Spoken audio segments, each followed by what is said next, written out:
கந்தார் அலங்காரம் எங்களுக்கு காண வர வேண்டும். வீடியோ பார்த்ததும் நம்ம சேனலை சப்ஸ்கிரைப் பண்ண வேண்டும். Hi friends, welcome to Kandar Alankaram vlogs. நான் உங்கள் ஹரிஷ். இன்றைக்கி நம்ம இந்த vlogல என்ன பார்க்க போகிறோம்னு பார்த்தீங்கன்னா, எல்லோரும் கேட்டிருந்தா நம்ம மூலவர் முருகருடைய சந்தன காப்பு அலங்காரம் தான் நம்ம இன்றைக்கி பார்க்க போகிறோம். ஃபஸ்ட்டு சந்தன காப்பு அலங்காரத்துக்கு நம்ம பேஸாக நம்ம நெத்தியிலேருந்து ஆரம்பிக்கிறோம். ஃபஸ்ட்டு நெத்தியை வந்து நல்லா ஷார்ப்பாக கண் வரைக்கும் நம்ம ஷார்ப்பாக நல்லா நைஸாக சாத்திட்டோம்னா அழகாக வந்துடும். இப்போ வந்து பார்த்திங்கன்னா ஃபுல்லாக அப்ளை பண்ணிவிடுங்க. சாரி ஃப்ரெண்ட்ஸ், என்னால் வீடியோஸ் வந்து கரெக்டாக எடுக்க முடியல. ஃபுல்லாக நம்மளே பண்ணிவிட்டு அலங்காரமும் பண்ணிவிட்டு இதுவும் பண்ணுறதா எடுக்க முடியல. இந்த மாதிரி ஃபுல்லாக நீங்கள் ரவுண்ட் ஷேப்பு கொண்டு வந்து நைஸ் பண்ணிக்கிட்டே இருக்கணும். அப்பப்போ ரெண்டு சைடில் ரெண்டு இந்த தாடை வைக்கிறோம் இல்லையா, அந்த இடத்துக்கிட்ட நம்ம அழகாக குண்டாக ஏற்றிட்டோம்னா சிரிக்கும் போது அந்த ஃபேஸ் அழகாக இருக்கும். எக்ஸ்ப்ரெஷன்ஸ் இப்போ பார்த்தீங்கனாலே தெரியும். எவ்வளோக்கு எவ்வளோ நீங்கள் பண்ணுறீங்களோ அவ்வளோக்கு ஷைனிங் கொடுத்துட்டே இருங்க. மூக்கு கொடுத்துருங்க, வாய் கொடுத்துருங்க. லிப்ஸு கொடுக்கும் போது அதோடைய அழகு தனியாக தெரியும். கண் வந்து பார்த்திங்கன்னா சந்தனத்தில் லைட்டாக ஷேப் காட்டணும்.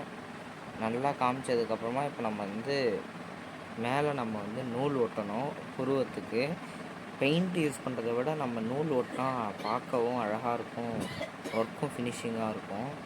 இப்போ பார்த்தீங்கனாலே தெரியும். கண் ஒட்டிட்டு வாய்க்கு வந்து லிப்ஸுக்கு பெயிண்ட் அடிச்சிட்டோம்.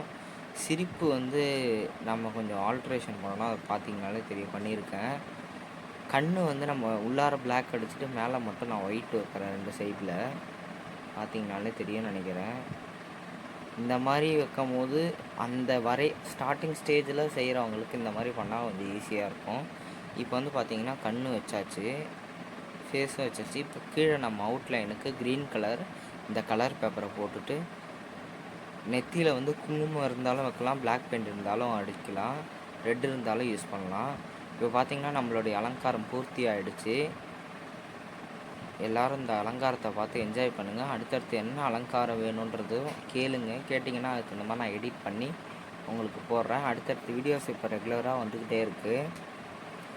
இப்போ வந்து பார்த்திங்கன்னா நம்மளுடைய அலங்காரம் வந்து நிறைய விதத்தில் நம்ம செய்கிறதுல இதுவும் ஒரு விதமாக வந்து நம்ம போட்டிருக்கோம். இப்போ பார்த்தீங்கன்னாலே தெரியும்.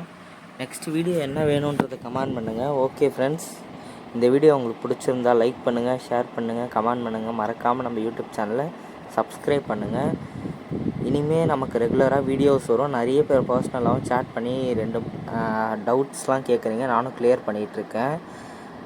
அடுத்த வீடியோ என்ன வரும்ன்றது பார்த்தீங்கன்னா சண்முகர் அலங்காரம் வரும். அதுவும் வந்து அடுத்தடுத்து நமக்கு அப்லோட் ஆகிட்டே இருக்கும். நீங்களும் நியூ ஐடியாஸ்லாம் கொடுங்க. கண்டிப்பாக எனக்கு தெரிஞ்ச அளவு நான் செஞ்சு உங்களுக்கு வீடியோஸ் போடுறேன். இது என்னால் முடிஞ்ச அளவு நான் கவர் பண்ணியிருக்கேன். ரொம்ப கஷ்டமாலாம் இல்லை. இந்த அலங்காரம் எல்லாமே கற்றுக்கிட்டோம்னா நமக்கு எல்லாமே ஈஸியாக தான் இருக்கும் ஓரளவு.